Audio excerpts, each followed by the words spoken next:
Oh my God! Nagkatotoo po yung sinabi mo na pamangkin kong si Pio hanggang April na lang. I'm so sorry. Kung minsan po talaga, ayaw ko magsalita ng tungkol dyan. Kaya pagka may nagtatanong tungkol sa health, ang hirap po kasi pag tinanong ninyo ako, kailangan kong sagutin. Tapos, pag hindi na magtatagal, sinasabi ko rin po, hindi naman po ako Diyos, palagi naman pong pwede yung extension, magdadasal lang kayo. Kaya lang, pag tinanong niyo po ako, nakikita ko kasi yung PC kung hanggang saan na lang, more or less. Scorpio, mali ka, hindi delikado ang astral traveling. Yun lang nag-iintay sa yung demonyo, unless demonyo ka rin. Normal ang astral traveling na nangyayari pag tulog ka. Hindi mo lang naaalala lahat, pero minsan naaalala rin. Huwag ninyong paniniwalaan. Scorpio, alam mo, very misinformed ka. Hindi ko alam saan nanggaling yung pag-aakala mo na nag-aabang ang mga demonyo. Imposible yun. Pero na lang talaga kung demonyo ka rin, di syempre, barkada mo yun, aabangan ka talaga. Hindi ako nakapag-announce na magla-live ako ngayon. I decided to go live kasi medyo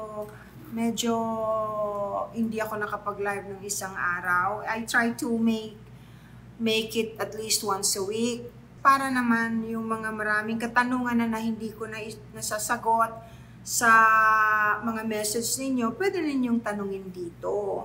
Meron nga po pala akong ipapaalam sa mga nanonood. Sana uulitin ko ito mamaya kung sana mas madami pa pag marami nang nanonood. Kasi meron akong nakita na i-celebrate yung birthday ng kanilang 3 aso. Ang gagandang mga aso pa naman yun. Alaskan Malamute ata or ano ba yung uso ngayong aso? Yung blue eyes, very nice. Husky. Awang-awa ako. Kung kayo po'y mag-aaso, lalo na mamahalin. Alamin nyo naman po kung ano ang dapat, ang hindi dapat, yung mga dapat kainin, yung hindi pwedeng kainin, yung nakakalason. Alamin nyo naman po. Hindi yung basta dali na lang kayo ng dali. Diyos ko. You're supposed to be very smart. Young people, you're supposed to be very smart. Pagkatapos ganyan kayo, pakakainin niyo ng chocolate cake, isa-celebrate yung birthday ng aso. Di pinatay niyo yung mga aso ninyo. Diyos ko, naiyak ako nung makita ko Naiyak talaga ako. Isipin ninyo, pinakain ng chocolate cake. Bumili sila ng chocolate cake, yun ang hinanda para sa mga aso. Hindi man lang nag-check muna kung pwede bang kumain ng aso nun.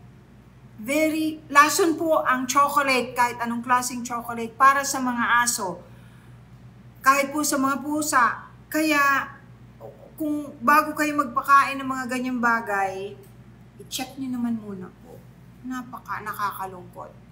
Ma'am, yung shifting ko ba is just like astral projection? No, definitely not. Anong klaseng shifting ang gusto mong itanong?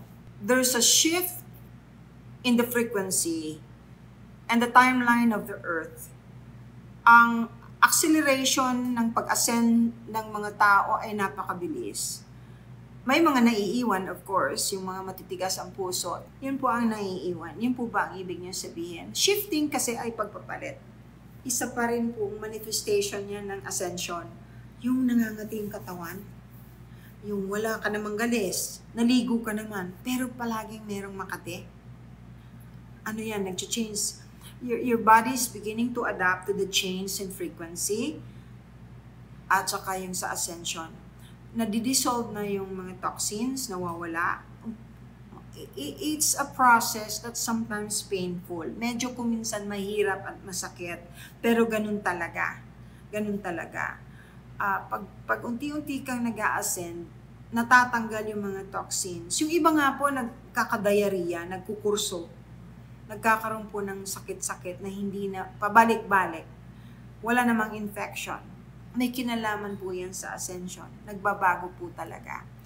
Tandaan mo, kung wala kang galis, wala ka namang sakit, bagong ligo ka, nangangati, nag-a-adjust ang katawan nyo.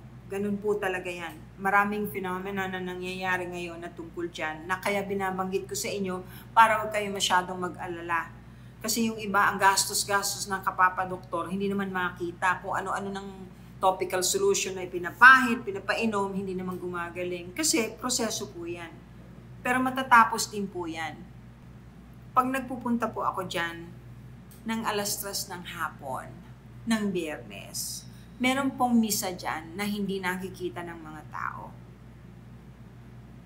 Karaniwang nakakakita yung mga katulad ko. May misa po na nagpupunta ang mga dalisay na espiritu. Yung mga madasalin, yung mga nagtumutulong, yun po ang mga nandyan. Yung mga star seeds, normally, the Holy Mass, no matter what religion, is holy. Any Mass in any religion that loves Jesus, that obeys the Father, and kinikilala si Ama, ay walang masama. Jesus' religion is love. So as long as we all love and respect each other, it's okay. Time travel po sa loob ng panaginip, may posible po ba? Posible yun. You know, deja vu. Ibig sabihin, nagbalik ka, bihira yung sa future, usually past. May maaalala ka o may pinupuntahan kang lugar, pero yung past life mo yon. Kaya palagi kong sinasuggest po na maglagay kayo ng notebook, nakatabi ninyo pag natutulog kayo para pagising ninyo, bago kayo magbanyo, bago mag-toothbrush at magkape, buksan nyo kaagad yun at isulat ninyo kung ano po yung napaginipan ninyo. Kasi napaka-importante. After a few hours, kahit 30 minutes lang, makakalimutan nyo na po kung ano yun. Paano po magbukas ng third eye? Alam nyo po, ang totoong nagbibigay ng gift of an open third eye ay si Ama lang. Lahat naman po tayo may third eye. Nagkataon lang po, hindi lahat bukas. Yung iba kakapiraso lang ang bukas. Pero lahat po ng nag-aaral sa akin, mga estudyante ko, normally, 99.9% lumalaki yung pagbukas. Kasi the fact na nagpunta kayo at gusto ninyong matuto ng astral traveling or remote viewing, ibig sabihin, may nag-guide sa inyo, yung spirit guide ninyo, pinarating kayo para matulungan kayo, para magamit ninyo yung third eye ninyo at mag-open ng tuluyan. Yun po yun. At saka, hindi po yan, it does not have anything to do with religion. Ano po? Huwag kayong mag-alala. Hindi po kalaban ang relihiyon dahil galing din po yan sa Diyos. At saka, ang palagi ko pong itinuturo sa lahat ng estudyante ko at sa mga tao na gustong mabuksan ng third eye at matuto, kailangan magdasal muna. Kailangan magdasal muna bago gawin yon, bago matulog. Kasi walang pinakamabisang proteksyon kundi panalangin.